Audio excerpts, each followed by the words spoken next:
Computer academy Dehradun. और एक छोटा सा टॉपिक मैं आप लोग के लिए लाया हूँ, स्पेशली आपके जो आईएफएस प्रीलिम्स के एग्जामिनेशन में अगले साल बैठने जा रहे हैं, या आईएएस के प्रीलिम्स के एग्जामिनेशन में। ये आज के न्यूज़पेपर में है, no trust motion against the Modi government admitted in Lok Sabha. तो अगर इस न्यूज़ को हम देखें, फिर मैं बताऊंगा कि कैसे इससे प्रीलिम से क्वेश्चन आपके आ सकते हैं और कैसे इससे मेन से इंडियन पॉलिटी से क्वेश्चन आ सकते हैं। तो देखिए, speaker Om Birla on Wednesday admitted a no confidence motion against the Modi government. और ये जो मोशन है, किसने प्रोसीड करवाया था? तो आपके आसाम के जो एमपी हैं, मेंबर ऑफ पार्लियामेंट है, लोकसभा के जो एमपी हैं, मिस्टर गोगोई, उन्होंने जो है ये जो नो कॉन्फिडेंस मोशन है वो आपका मोदी सरकार के खिलाफ क्या करवाया, इंट्रोड्यूस करवाया, जिसे आपके स्पीकर ने according to the rule 198 accept किया और नो कॉन्फिडेंस मोशन की एक तारीख पास की। अब यहां से बच्चों आपके इंडियन पॉलिटी से प्रीलिम्स के लिए और मेंस के लिए जो है वो क्वेश्चन बन सकते हैं। अब क्या क्वेश्चन बन सकते हैं अगर हम उसको देखें, तो सबसे पहले समझते हैं कि ये जो नो कॉन्फिडेंस मोशन होता है, ठीक है, मेरे यहाँ आप लोगों को दिखाई दे रहा होगा कि ये जो नो कॉन्फिडेंस मोशन होता है, ठीक है, ये किस तरीके से काम करता है, पहली बार कब आया? तो देखिए, the first Lok Sabha was formed in 1952। ठीक है, पहली बार जो लोकसभा फॉर्म हुई थी 1952 में आपको हुई थी। Parliament saw the first ever no confidence motion against the PM, जो उस समय के थे जेएल नेहरू, इन अगस्त 1963। तो देखो यहाँ से एक डेट मिल गई कि पहली बार नो कॉन्फिडेंस मोशन इंट्रोड्यूस कब हुआ था इंडियन पार्लियामेंट के अंदर, 1963 against the prime minister Jawaharlal Nehru.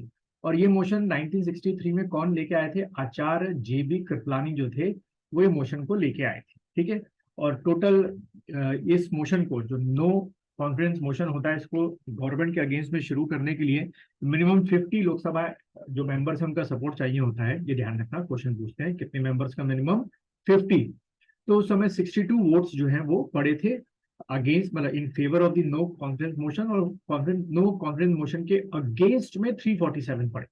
ठीक है, अब अगर हम बात करें कि नो कॉन्फिडेंस मोशन पास होने के लिए क्या चाहिए होता है, अगर पूछ लिया आपसे एग्जाम में, तो 51% of the members of house vote in favour of the no confidence motion. और जैसे ही 51% या उससे ज्यादा के लोग क्या करेंगे, इसके फेवर में बिल देंगे, तो भाई आपकी जो गवर्नमेंट है वो क्या हो जाएगी, कोलैप्स कर जाएगी। ठीक। अच्छा, अब यहां से एक बड़ा इंटरेस्टिंग चीज मिलता है क्या, इस जगह से जो स्लाइड बना रखी है, कि ये जो नो कॉन्फिडेंस मोशन का जो कॉन्सेप्ट है वो आपके कॉन्स्टिट्यूशन ऑफ इंडिया में नहीं दे रखा है। ये जो लोकसभा की रूल बुक है उसमें दे रखा है, अकॉर्डिंग टू रूल 198, जो आपके लोकसभा के मेंबर हैं वो मिनिमम 50 का अगर उनके पास मेंबर्स का सपोर्ट है तो वो नो कॉन्फिडेंस मोशन ला सकते हैं। और अगर हम इंडियन कॉन्स्टिट्यूशन की बात करें तो सिर्फ लिखा हुआ है, आर्टिकल 75 के बारे में लिखा हुआ है कि जो काउंसिल ऑफ मिनिस्टर्स होते हैं, यानी कि पीएम प्लस कैबिनेट और बाकी के ministers, shall have collectively responsible to the Lok Sabha. इसी के अंदर नो कॉन्फिडेंस मोशन जो है वो क्या करती जाती है भाई, जोड़ने की कोशिश जो है वो की जाती है। अब अगर हम बात करें कि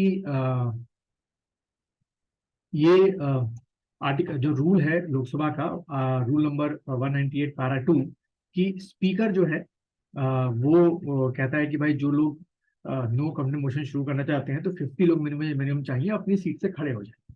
तो वैसे वो लोग खड़े हो गए, ठीक है, मिनिमम 50 लोग खड़े हो गए, तो भाई स्पीकर को रूल बुक के अकॉर्डिंग जो है नो कॉन्फिडेंस मोशन के जो प्रपोजल था उसको पास करना पड़ा। अब ये डेट जो होगी कि कब ये वोटिंग होगी, उसके पहले कैसे इसके डिस्कशन होगा, वो अभी एक दो दिन के अंदर जो स्पीकर है वो आपका डिसाइड करेंगे।